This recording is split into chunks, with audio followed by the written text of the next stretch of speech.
13వ తేదీన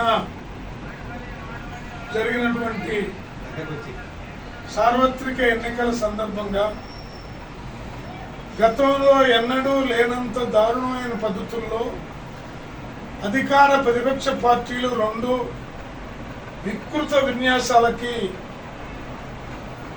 ఆంధ్రప్రదేశ్లో వేదిక. కొన్ని చోట్ల వైసీపీ వాళ్ళు, కొన్ని చోట్ల టీడీపీ వాళ్ళు, వీళ్ళిద్దరి యొక్క రాక్షస విన్యాసాలు చాలా వికృతంగా ప్రజలు అసహించుకునే పద్ధతుల్లో ఏర్పడింది. ఎన్నికలు వస్తూ ఉంటాయి, పోతూ ఉంటాయి, కానీ మంచి వాతావరణాన్ని కలుషితం చేసినటువంటి నేపథ్యం ఇవాళ ఏర్పడింది. ఇవాళ ఏ జిల్లాలో చూసినా భయంకరమైనటువంటి పద్ధతులు, ఎవరి మీద ఎవరు దాడి చేస్తారో తెలియని దుస్థితులు ఇవాళ రాష్ట్ర వ్యాప్తంగా ఏర్పడినటువంటి పరిస్థితులు కనపడుతుంది. ప్రజల ఎన్నికల్లో తమ ఇష్టమైన వ్యక్తికి, వాళ్ళు నిర్ణయించుకునే వ్యక్తికి ఓటేసే హక్కు వాళ్ళకు ఉంది. ఆ ఓటేయడానికి వచ్చిన వాళ్ళు కూడా బెదరగొట్టి వీళ్ళు చేసే వికృతమైనటువంటి చేష్టలకి వాళ్ళు వెనక్కి వెళ్ళిపోయిన సందర్భాలు కూడా అనేక చోట్ల ఉన్నాయి. అలాగే ఈ ఎన్నికల్లో గత ఎన్నికల అన్ని ఎన్నికల కంటే కూడా డబ్బు ప్రభావం తీవ్ర స్థాయిలో కనపడుతూ ఉంది. అంటే డబ్బు ఉంటే చాలు, ఏకైక అర్హత డబ్బే అనేటటువంటిది ధన రాజకీయాలు రోజు రోజుకి పెరిగిపోవటం చూస్తూ ఉంటే, ప్రజలకి సేవ చేస్తూ నిరంతరం ప్రజా పోరాటాల్లో రాటుదేలినటువంటి నాయకులు, ప్రజా సమస్యల మీద అవగాహన ఉన్నటువంటి నాయకులు కనుమరుగైపోయేటటువంటి పరిస్థితులు కనపడుతూ ఉన్నాయి. అందుకని ప్రజలు కూడా ఆలోచించాల్సిన అవసరం ఉంది. వాళ్ళు ప్రజాసేవకుల్ని గెలిపించుకోవడం ద్వారా రాజకీయాలని రాజకీయ రంగంలాగా ఉంచుకోగలం.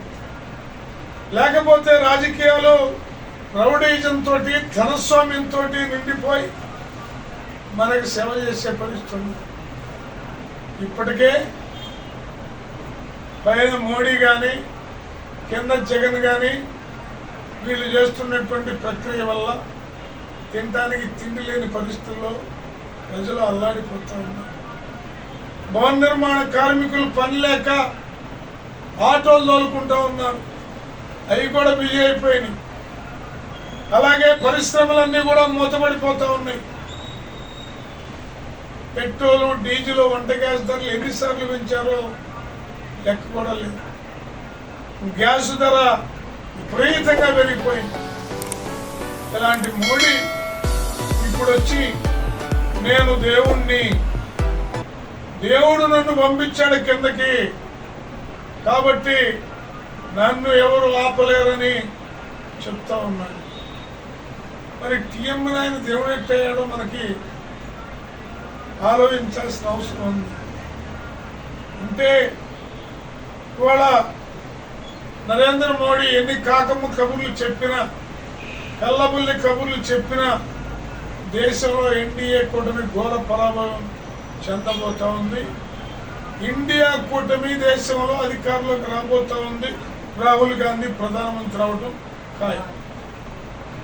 ఇది స్పష్టంగా అర్థమైన తర్వాత నరేంద్ర మోడీ హిందూ సమాజాన్ని రెచ్చగొట్టడానికి ఇండియా కూటమి గెలిస్తే హిందువుల మెడల్లో మంగళసూత్రాలు కూడా ఉండవు అని ప్రచారం.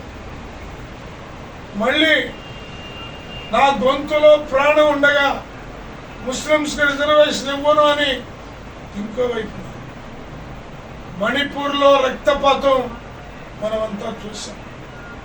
మహిళల పైన దాడులను చూసాం, క్రైస్తవుల పైన.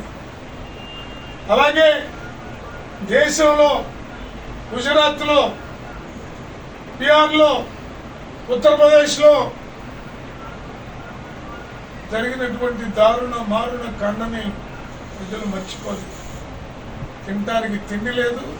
దేశంలో ఆర్థిక పరిస్థితి మొత్తం నరేంద్ర మోడీ బంధువులు, స్నేహితులు గుజరాత్ పెట్టుబడిదారులు భారతదేశ ఆర్థిక వ్యవస్థని పీల్చి పిప్పి చేశారనేది కూడా స్పష్టంగా కనపడుతుంది.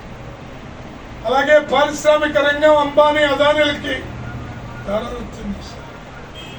ఈ స్థితిలో ప్రతి భారతీయుడు ఆలోచించి రేపు నరేంద్ర మోడీని కుర్చీని కింద పడేసి రాహుల్ గాంధీని ఆ కుర్చీ ఎక్కించేటటువంటి పరిస్థితి ఇండియా కూటమి అధికారంలోకి వచ్చి తీరుతుందని ఈ సందర్భంగా తెలియజేస్తూ ఇవాళ జిల్లా వ్యాప్తంగా సిపిఐని కూడా ఆదరించి పార్లమెంటుకి మంచి సహకారాన్ని అందించినటువంటి ప్రజలకి మనస్ఫూర్తిగా సిపిఐ పక్షాన కృతజ్ఞతలు తెలియజేస్తా ఉన్నాను.